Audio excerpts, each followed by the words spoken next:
Malipay yung fiesta kaninyong tanan. Ang atong kapistahan karon lahi kaayo sa mga kapistahan nga atong gisaulog sa nanglabay mga panahon. Tungod kay mas dayag karon ang espiritu sa atong kasaulugan.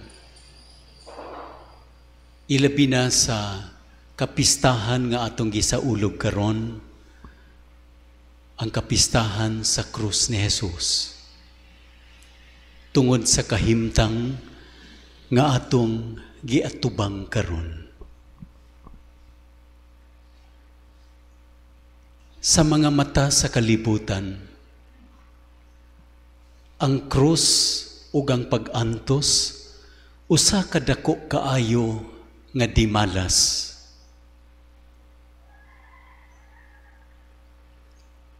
Apan sa mga mata sa pagtuo,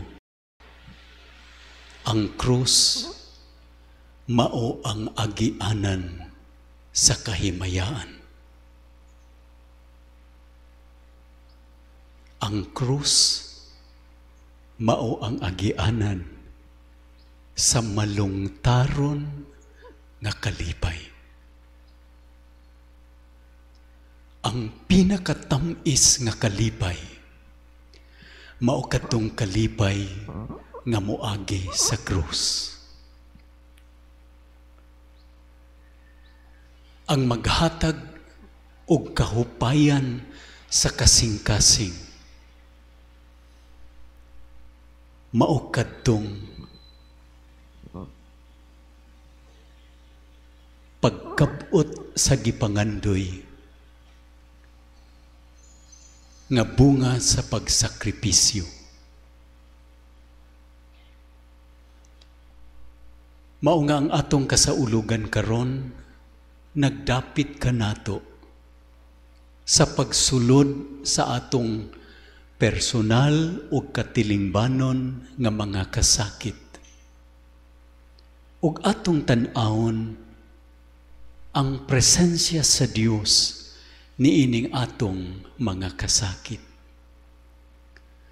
Tungod kay ang kasakit, diin wala nato masinati ang presensya sa Dios, magdala ka nato ngadto sa kinabuhi, sa kanunay nga kabugat.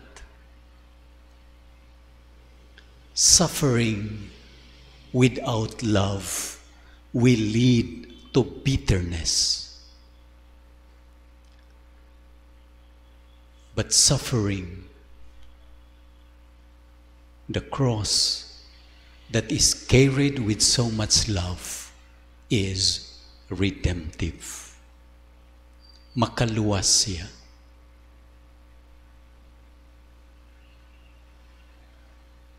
Ug ang paglihok sa Ginoo sa atong kinabuhi, misteryoso kaayo.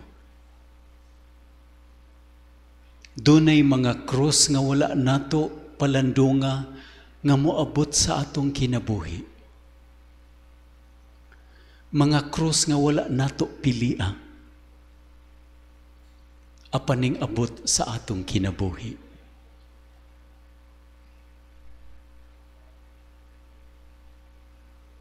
Sa atong unang pagbasa, atong nadunggan ang mga Israelita nga nagbagutbot tungod sa mga kasakit nga ilang nasinati diha sa ilang pagpanaw ngadto sa yuta nga gisaad sa Ginoo kanila, sa yuta sa kalipay, sa yuta sa kagawasan.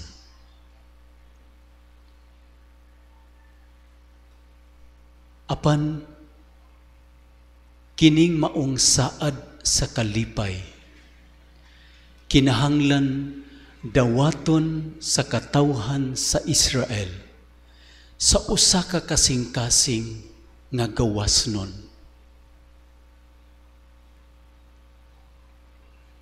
Usa ka kasing-kasing nga gawasnon nga modawat sa mga kalisod.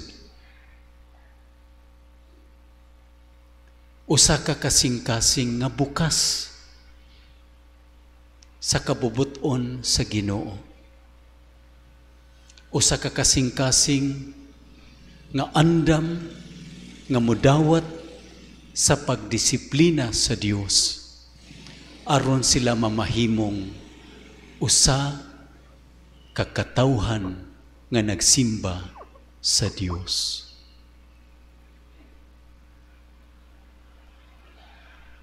Sa ilang pagpanaw, wala sila'y makaon, wala sila'y mainom. Giuhaw sila o gigutom, and they complained to God and to Moses nga nangulo kanila. Asa kamig pagkaon, asa kita og mainom, o gitagaan sila sa Dios og mana. Apan ang pan nga ilang gikaon nga gikan sa langit, walay lami. Walay lami.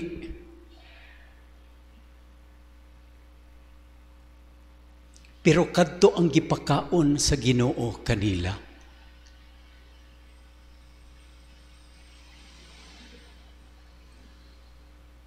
Kasagaran ang mga pagkaon nga makalig-on sa atong lawas, mga pagkaon nga walay lami.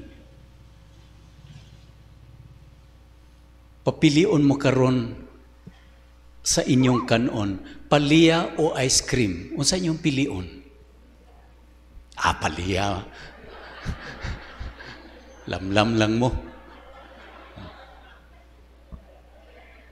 Lechon o gulay?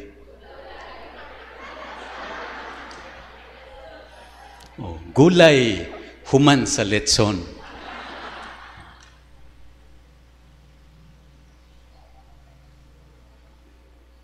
Alugbati, kalamunggay o humba?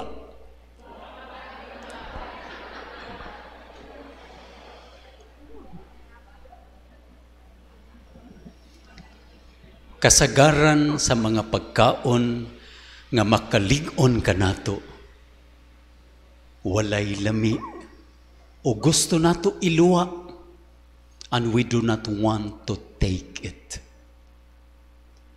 But what is nutritious to the body are the foods that are tasteless. Og ang lig-on nga tao, maukadtong tao nga makapadayon sa pagkinabuhi, bisan og walay lami. Magampo, bisan og dili ihatag sa Ginoo diretso ang gipangayo, bisan kung ang pag-ampo usahay wala nay lami. But the purest type of prayer is a prayer that is dry. Mao nga si Saint John of the Cross nag-ingon, the soul advances all the more if the soul passes through the dark night of the soul.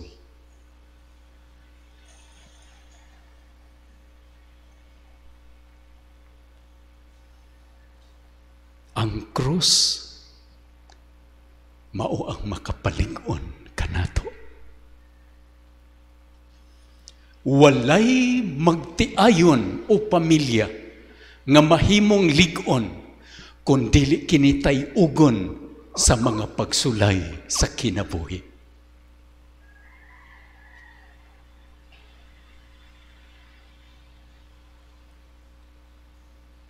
Walay estudyante nga magmalampuson sa iyang pagtuon. Kung sa matag panahon nga laayan siya, mukuha siya sa iyang cellphone, iyang i-turn on ang telebisyon, mulakaw padulong ngadto sa iyang mga barkada. and cannot stay on with the dryness to do the hard work and challenge of studies. Walay kaugmaon ang atong kinabuhi, ang atong katilingban. Kung kita dili andam mopasan sa atong mga krus. O kung bugat na ang atong mga krus, adunay imbitasyon ang Ginoo kanato. We have to look at Jesus hanging on the cross.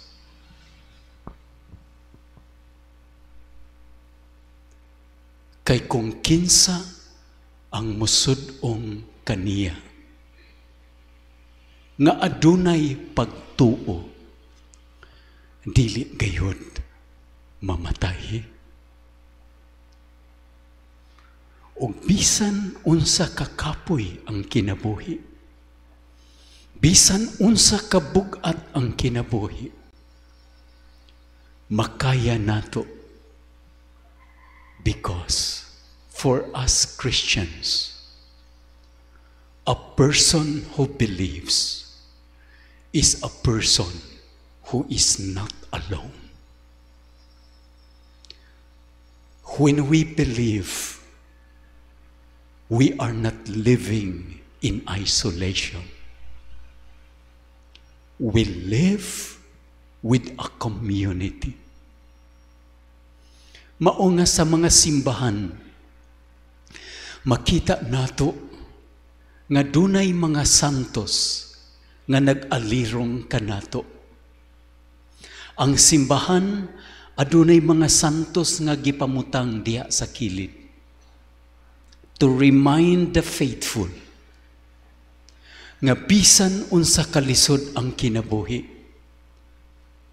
gialirungan kita sa mga santos to inspire us so that when our crosses become more heavy, we will see those people who were ahead of us, who experienced difficult moments, that they were able to pass through it. Tungod kay adunay Ginoo nga kanunay nagauban kanila. Kita kansang patron mao ang Santa Cruz. Unta mamahimong katawhan nga dili lang bukas nga mopasan ug modawat sa atong mga krus, kundili makamaong musud-ong sa Ginoo aron ang atong pagpasan sa atong krus, ang espiritu sa atong pagpasan sa atong mga krus, sumala gayud sa pagpasan ni Jesus sa iyang krus. The cross is not about suffering. The cross is about love. A love that is willing to suffer. Not all sufferings will make us holy. Dili tanan mga pag-antos makapabalaan kanato. Ang mga pag-antos nga makapabalaan kanato, mao kadto mga pag-antos nga gidawat nga puno sa gugma, nga gidawat puno sa kamapaubsanon, nga gidawat puno sa pagsalig. Nagsalig kita that the cross is not the end of everything. The cross is just a passage agianan lang siya, tulay lang siya, padulong sa kahimayaan nga giandam sa Ginoo kanato. Sa ato pa, pasano nato ang atong mga krus nga puno sa paglaom. Puno sa paglaom. Tungod kay ang krus, dili ang katapusan sa tanan. Ang krus, agianan sa kahimayaan.